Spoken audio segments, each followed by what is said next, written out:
All right, what's up, TikTok? Today I'm going to talk to you about how you should invest your money. Let's get started. Everybody needs 3 buckets for their money. The first bucket you need is for now. That's going to be money that you're going to use in the next year or two. That money should be kept safe, somewhere like a high interest savings account, a money market, something very simple where you're not going to have any sort of market risk. The next bucket you're going to need is what we call your soon bucket. So that's money that you don't really need today, but you might need it in the next 3 to 7 years. That money, you want to get a little bit more interest if you can. So having what we call a conservative portfolio that is very lightly invested. So you can have a little bit of cash in there, a little bit of stocks, and mostly bonds probably is going to be the best bet for that portfolio. And what that money's meant to do is not to get you rich necessarily, but what it's meant to do is keep up with inflation so that the purchasing power of that money over the next 3 to 7 years does not depreciate. Very important.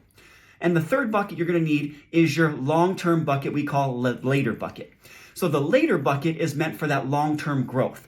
So generally that bucket, if you're in your 20s, 30s, or 40s, that should be mostly equities. So that what I mean by that is either ETFs or mutual funds that are meant for long-term capital accumulation.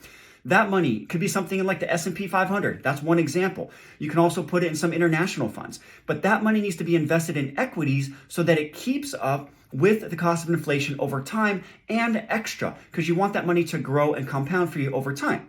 Another good place for that bucket could be purchasing real estate, for example, somewhere that money is going to sit and again, earn more than inflation so you don't lose value over time of that money. So to break it down one more time, you're going to have the now, soon, and later buckets. So every time you get money that you need to save for the future, it needs to go in one of those 3 buckets. It should always have an intention and it should always have a goal. If you have any other questions, feel free to reach out and please follow for more.